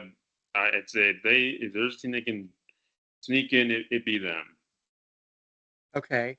And if you had to pick one team from the eliminated category as of right now, what team would that be? As in If you had to put one back in the playoff picture, what would it be? Well, yeah, I mean the Jets. I know they've been playing like a what what the hell they should have been playing the last 2 weeks. So if that had been for that, they might be in the playoff chase right now. Okay, and the same goes for the NFC playoff standings. Uh, Pick pick somebody in the hunt, and pick somebody from that category that is eliminated. Well, boy, that's a little tougher. I don't know because it's just been up and down for the NFC, especially the guys who are in the hunt. But I mean, Seattle, I say, has the best shot. 'Cause, they no, I don't know. Hmm.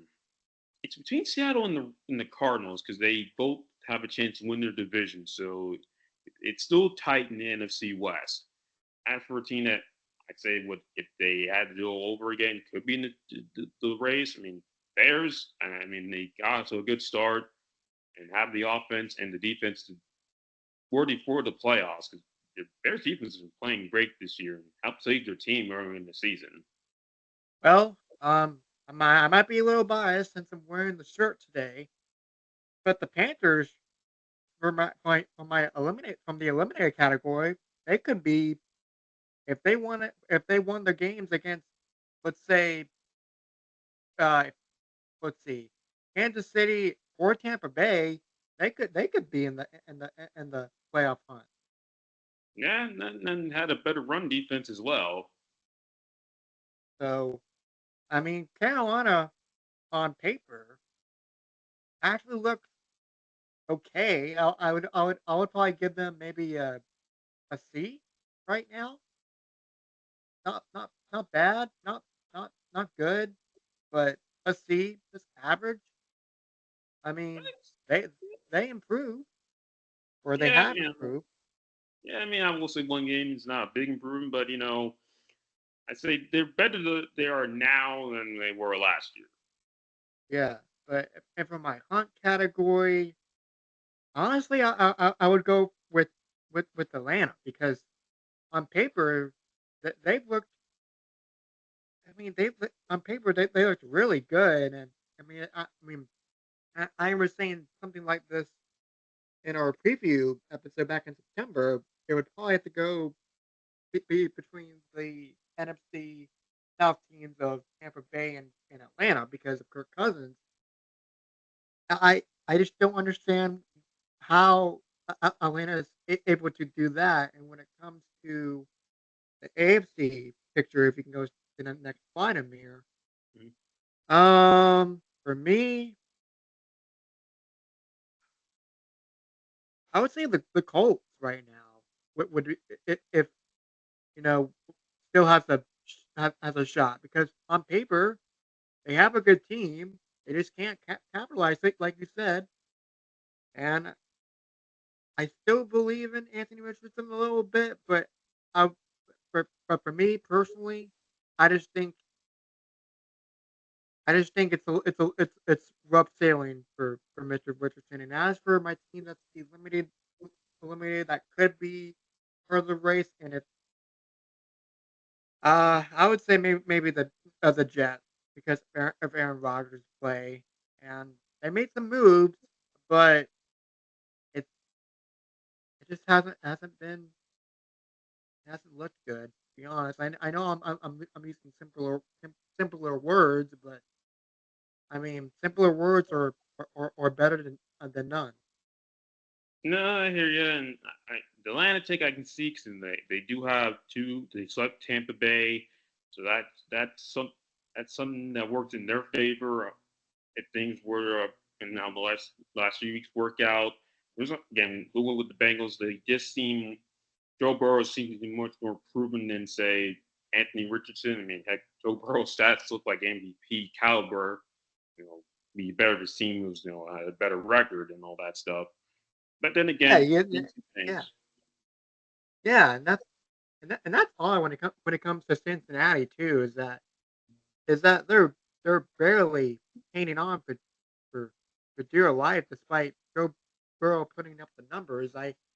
let's see if I can pull up those stats real fast for Joe Burrow at this moment. But um, yeah, as of right now, for the regular season, he has 36 touchdowns and 8 interceptions for this season, and that's unbelievable, unreal.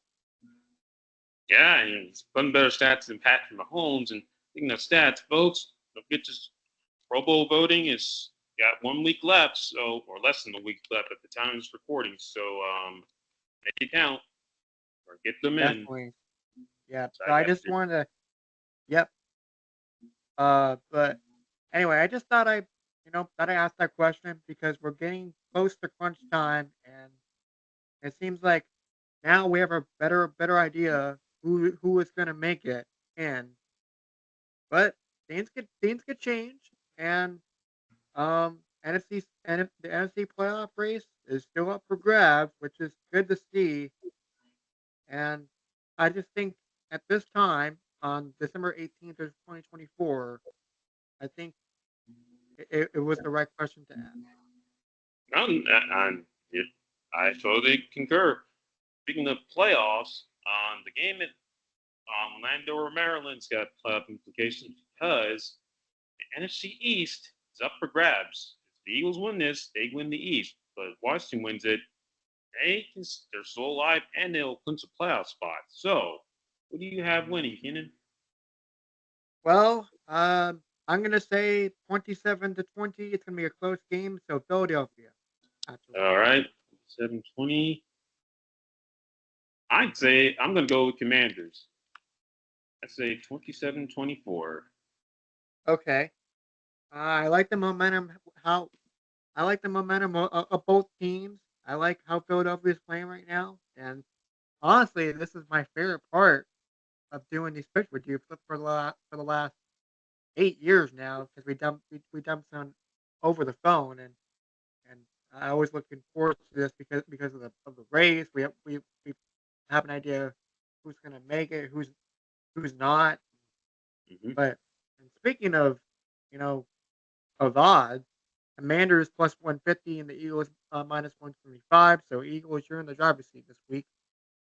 Yep, and also I know Saquon had a down night against the Steelers, but say whoever running game dominates the others is going to win the game. And Commanders do have a good running game with Jaden Daniels, so it's going to be a battle of the running game in Lions scrimmage in the nation's capital. So moving on from that, Bears or Lions at Bears. Lions, I know you got some injuries, but you're the better team on paper, and I hope it won't be close like it was on Thanksgiving because, oh, yeah, Mr. Eberflus has been fired as a result of this play.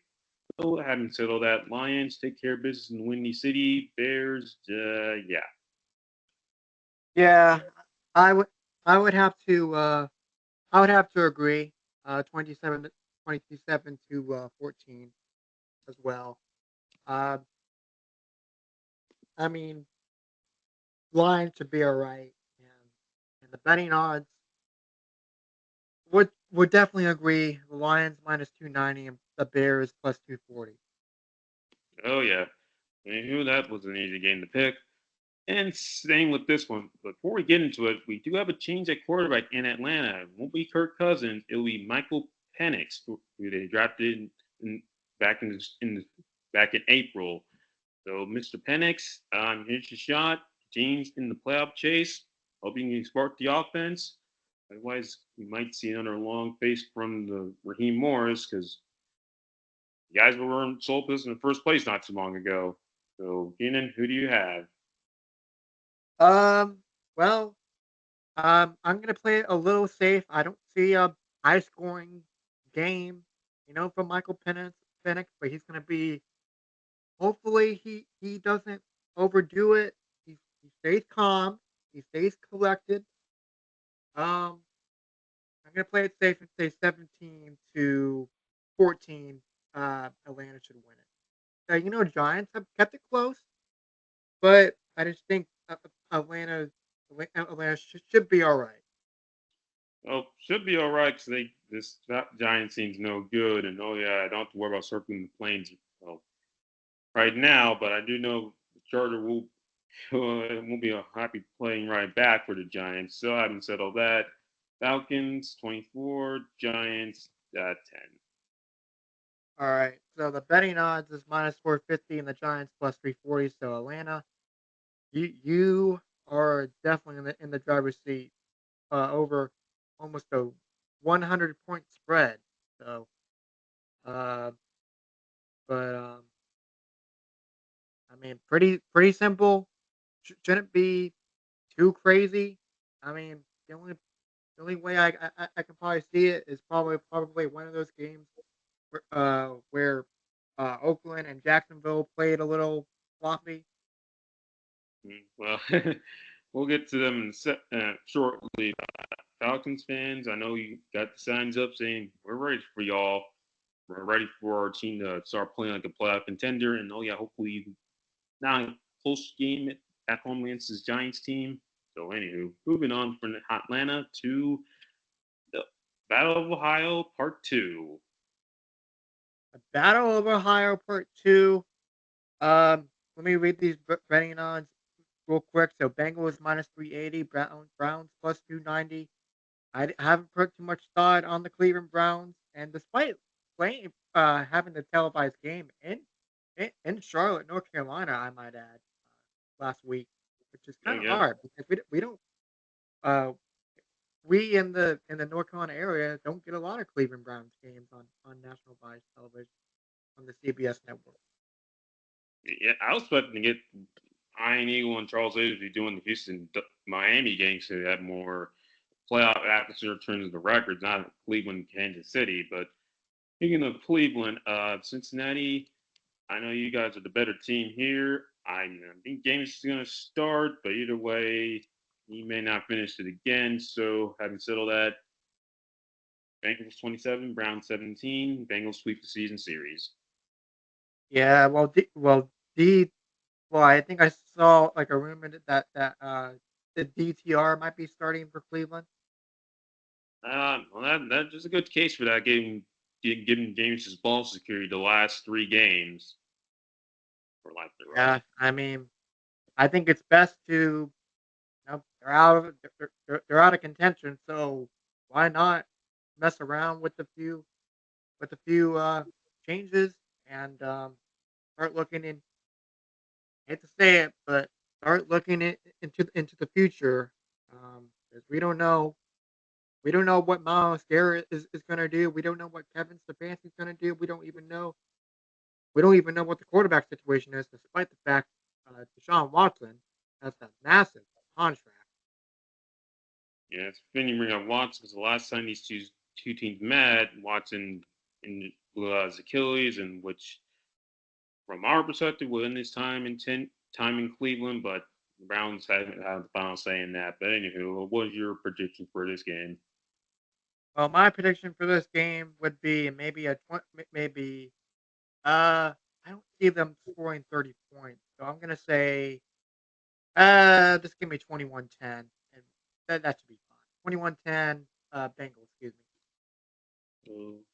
Okie. All right. So either way, the Bengals will win this Battle of Ohio and sweep season series. So moving on from that to Bank of America Stadium, and I'm just going to just get this out the way now. Cardinals, he give the ball to John Connor or James Connor. Excuse me. There was a John Connor that played in the NFL once upon a time, folks. Well, that is not what I had in mind, Amir. Can you explain your reasoning a little bit more? Did you sleep on this? Well, I'm just gonna say this. Look, the Panthers' run defense just can't stop anybody. And James Conner, he's the real deal. And also Kyler Murray, he's a dual threat quarterback. And oh yeah, Trey McBride, who's amazing enough, leading all tight ends in receiving yardage, yet doesn't have a touchdown. I don't know how you can't make that up. Yeah, well, they're pretty terrible rushing defensively, but I can tell you that. But you know what they say, YOLO, right? Give me Carolina 17-13. Oh, all right. As Chris Berman once said, that's why they play the game. So, It's their my point. It's the last home game of the year. I mean, so honestly, if it wasn't for those three straight losses, and I really thought this, I really did, for Carolina to beat Dallas last week, and we all know how that turned out. I don't know. I just feel like having a lot of players out, and I mean, I think for Young though, I just think it was just a bad day overall. It was just one of those games where you know, excuse my friends, shit happens. well, unfortunately, Panthers fans have been seeing a lot of forgettable performances of late over the last few seasons. And I would love for this home finale to be a victorious one, but Arizona's, I mean, they got a shot at winning the West. So, you got to beat the team that should beat. So, you know, as a Panther, I hate to do it, but the evidence just doesn't lie, too.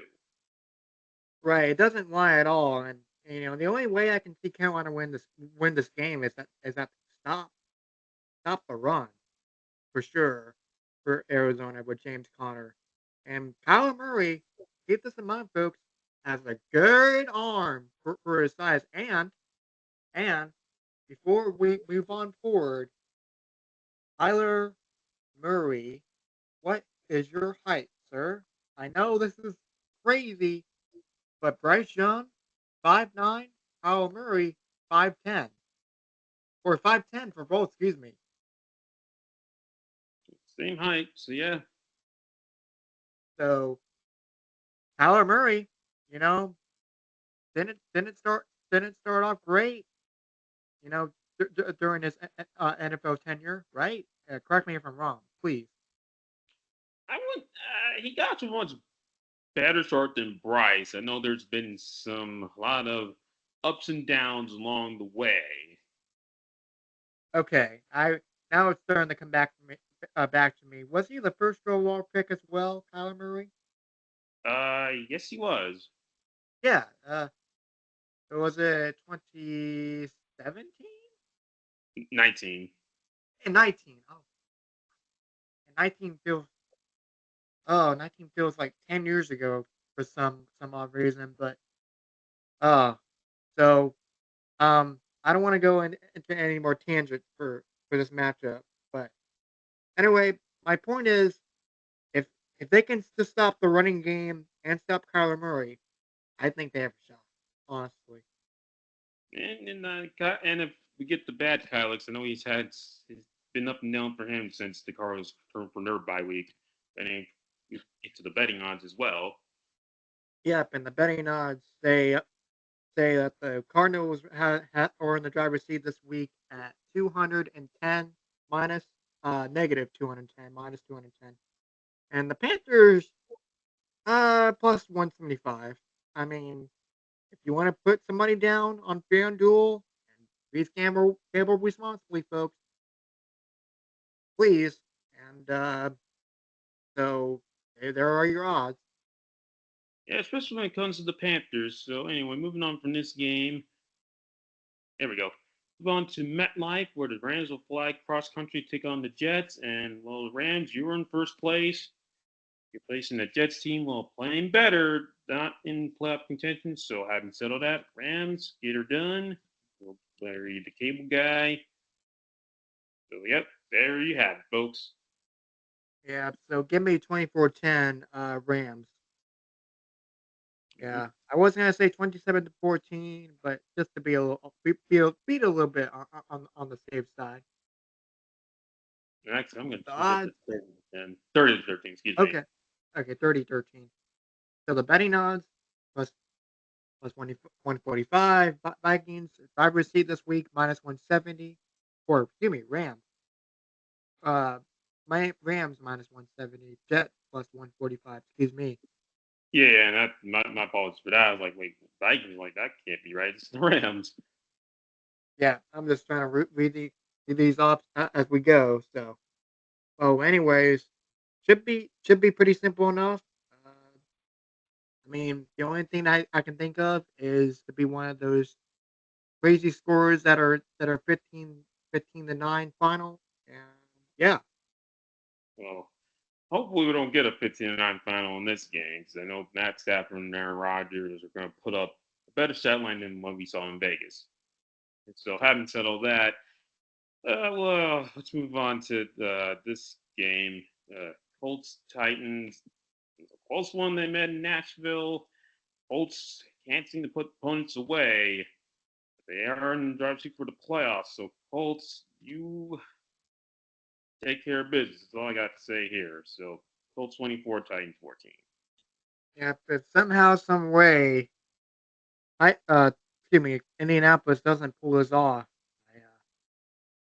I think it's game over for them because Amir, you said it earlier. They still have a chance despite losing that game last week. So Oh yeah. give me the Colts 21, Titans 10. All right. So yep, and let you read betting odds. Colts minus 190, Titans plus 160. Yep, and Anthony Richardson, we need one that we got in East Weatherford back in early November, not the one we got in Denver. And Tony Pollard, I know you're looking to spoil some Christmas cheers in Indianapolis. So either way, moving on from the Lucas Oil to now we get to the Vikings to the Great Northwest where they take on the Seahawks. And well, thanks to that game last week to the Seahawks, Vikings are in the playoffs. Seattle is on the outside looking in, and I don't think that's going to change. Minnesota to reach their first win in Seattle since 2006, at least for my prediction. Well, my prediction is going to be a much closer affair. So 27-20, Minnesota should win this one. And the betting odds are plus 140, and the Vikings minus 165. So there are your betting odds. So the first win for the Vikings should be that, and the first time since 2006, like you said. Yep, and keep in mind also Vikings, you still got a shot in hosting the playoff game too, because it's pretty tight in the NFC North. Yep. So moving on, and this one should be pretty easy for me. I'm gonna give it 31-14. Anyone? Buffalo, excuse me. All right, and this is also a little late game, surprisingly. So expect the records. So I haven't settled that. Bills, come on, Bills, you still got a shot at hosting the playoff. Well, you will be hosting the playoff game, but you want to host it throughout. So win here, and obviously got to see how the Chiefs things fall in favor for them. I know Big Man's Yep, gonna have and some momentum. there's no bye weeks for any of these teams going forward, right? No, no, They're done. all the buys are done. We're in. It's been at the 16 games. So it's been that way since yeah, as of last week. There's no more buys. Mhm.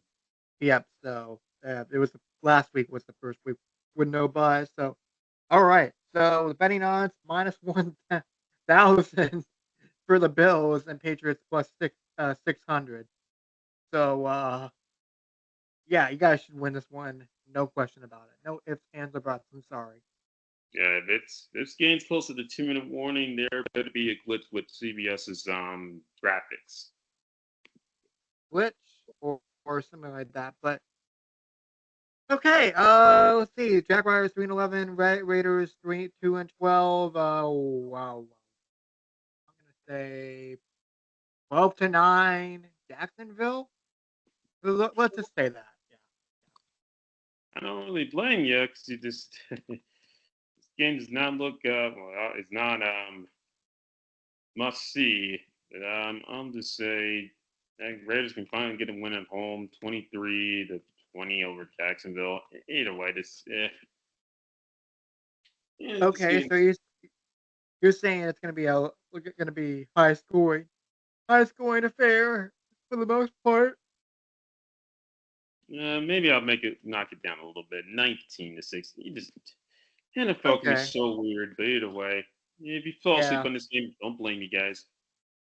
Well, the betting odds don't is starting to fall asleep here. They can't even make up their minds. So minus 110 for both of these teams, and it could go either way. I'm just going by what the stat sheet, what the record shows, and the Raiders, are still going to be in the two or the three wins or less club.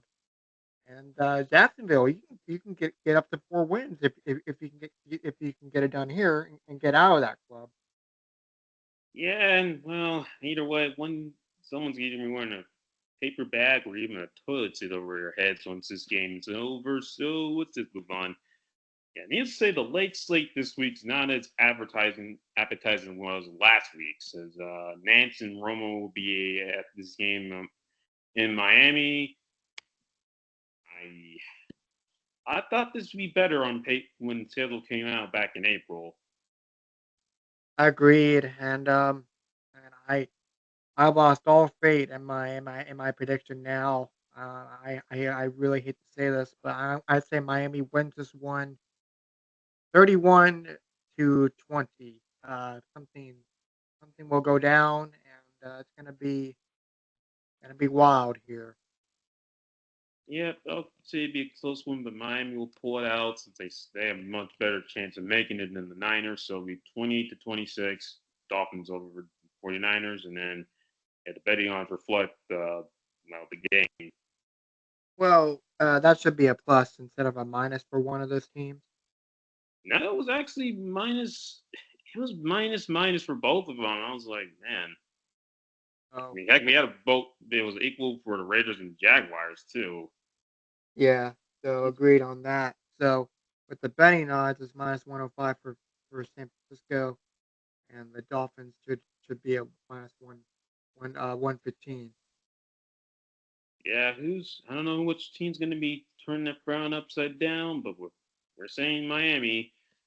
Who knows? Niners can sneak in something. So moving up from the late afternoon games to the primetime games, going to Big D, where Cowboys. Hasn't been home sweet home for you guys, and fortunately the Buccaneers are gonna find the treasure in Big D. So give me Tampa Bay. Yep, give me Tampa Bay as well, and I'm gonna say it's gonna be a 27-17 victory for some odd reason. Something I don't know. It's gonna go back to reality. I just don't think Dallas should hang on. And speaking of Dallas, if you want to check out Scooter Magruder's video on the NFC East meeting down below, the link is down below. And for Panthers fans out there, I will put the NFC, or excuse me, the Panthers Cowboys reaction or skit down below as well. Yeah, speaking of Scooter, I do know Commanders and Eagles Scooter are gonna place a bet for the game in Washington because again it's NFC East is on the line. So oh, it's gonna be an interesting NFC East meeting next week as well. Yep, despite it's gonna be, it's been interesting between the NFC East to be honest.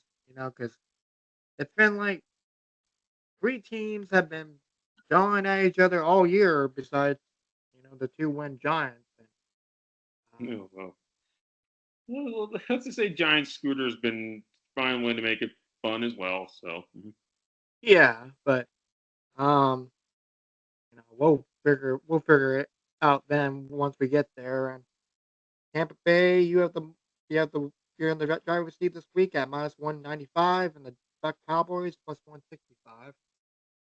yep, but I expect the big day from Rasheed White or Bucky Irving. So I know the Cowboys' run defense inside their big game last week against the Panthers. Yeah, it's still suspect unless Rico Dow has something to say in the matter. But Buccaneers have fun at Jerry World. And, oh yeah, Santa Claus is going to be in town too, and Mrs. Claus too, because again, it's that time of the year. But I don't think he's going to be leaving any presents for the Cowboys. Plenty for the Bucks. Mhm. Most definitely. And speaking of not leaving presents on the table, this should be a good one right here. Broncos and Chargers. Yeah, that was originally going to be on the Sunday slate, but they got flexed to Thursday night because the Bengals Browns game was, got any plot implications. So Chargers got to bounce back and quickly. So give me LA 27-20. And so Justin Herbert, need a big day from you and J.K. Dobbins. I don't think you'll be here, but we need players to step up. So having said that, let you pick this game, Keenan. Denver has a lot to say, and I we'll see with Sean Payton, and I'm gonna say 27-17. Denver should win it. 17. All right. Stayed away. All right. So got that out the way. The betting odds is for minus 150% up for San Diego. Man, I miss San Diego Chargers. Uh, minus 150 for the Chargers, plus 130 for Denver, and there are your odds. And I think we have two more games to get to. Yes, and amazingly, they will take place. Well, actually, three more games. We have two that are taking place on Saturday, and yeah, I know we're just we got into football. Chargers are in San Diego, Raiders are in Oakland, so it happens to the best of us. Well, Texans at Chiefs. I'm going to be a little bold and pick the Texans to win, actually, but it's going to be close, 27-24. Uh, I I agree with that because Texans. I mean, you went to shout south, and I mean the first ever, well, hopefully the first ever CJ Stroud versus Pat Mahomes matchup. Pat's dealing with a high ankle sprain, so hopefully he'll be on the field come Saturday. It's be the 1 o'clock slate on Peacock because I don't know what NBC's probably doing a bunch of Christmas stuff. Yeah, well, I think I haven't heard any news yet from Patrick Mahomes as of 3:17 Eastern Standard Time. So um, I'd be shocked if Patrick Mahomes will not give it a go. I'd be shocked to hear that. So the Chiefs are minus 145 and the Texans plus 125. Yep, and yeah, this is not going to be on local TV. Oh, no, no, scratch that. It will be. It will be on NBC at 1 o'clock Eastern time, and I'll be streaming on Peacock as well. So I take that back. Either way, So So it would take place on the 21st of this weekend. yep, Yeah, that's crazy. Uh, because the Christmas time is, like we said, folks, next Wednesday, which is the 25th. But anyway, we'll cross the bridge when we get there, and we have another game to get to, and I see a couple of black and gold. Yes, Steelers at Ravens, a divisional matchup. yeah. Because the last time they met, Chris Boswell provided all the scoring for the Steelers, and the Ravens earlier found the end zone. They couldn't tie the game up and came up 2 points short, but that's not going to happen this time. Ravens got some life to win the division because you guys are picked to get to the Super Bowl this year. So, I mean, the Ravens 27-20 over Pittsburgh. Yeah, give me a 6 point gap for Baltimore, so 27-21. Ravens should win it. So the betting odds Yep. of this week minus Hey, go ahead. yeah, the betting odds of this week should be minus 290 and the Steelers plus 240. Yep. And also for the Saturday slate of games, given they both have playoff implications, the other makers, round of applause. Yeah, especially towards the end of the schedule and slate and I don't know how we're gonna do next week's picks despite Christmas falling next week and but we'll cross our bridge when we get there towards the end. So. Oh, yeah. Yeah, definitely. But we have one more game to get to, and that's the one in Green Bay. And let's just get out the way now. Packers, you are in Clinton playoff spot, and then knock the Saints out. So, as I say, bang on the drum all day, or in this case, all night, Packer fans. Yeah, and I would have to agree as well. So Packers 31, Saints 14, and the betting odds minus 1200, Saints plus 700. I honestly I can't think of a better score than that. Saints have really fallen off ever since Derek Carr went down once again, and hate to see that as a, I mean, you know, as a divisional rival, you really hate. I mean, you really hate to see, or any team rather. You hate Yeah, and also speaking of division, Packers, you still got a shot at posting the playoff game, but things have to play out in your favor. But having said all that, record prediction time. What do you have, Keenan? Uh, I don't know. I feel really good about this week. There's 16 games on slate, so um,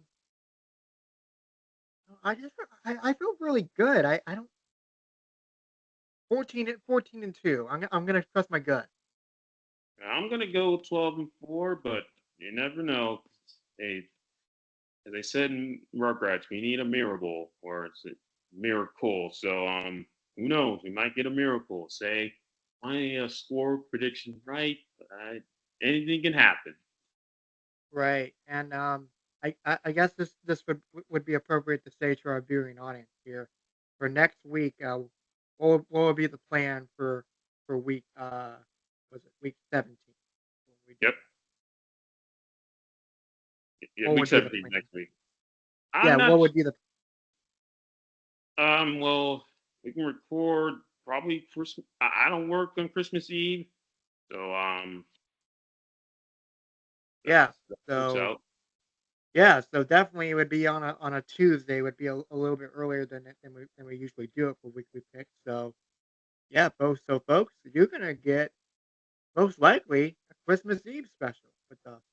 So if you like what you see, feel free to give us a like, subscribe down below, and like us on Spotify at Doubleheader Podcast and Instagram at Doubleheader97.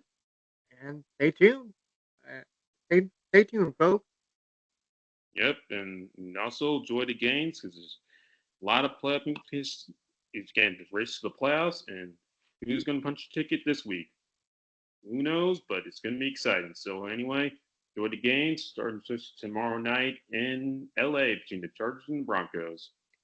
Absolutely. And one more thing before I forget, during our little outro segment, feel free to check out our works websites down below in the description box. And with that being said, we'll see you on Christmas Eve. Yes, Christmas Eve. So as I say, happy early Merry Christmas and Happy Holidays.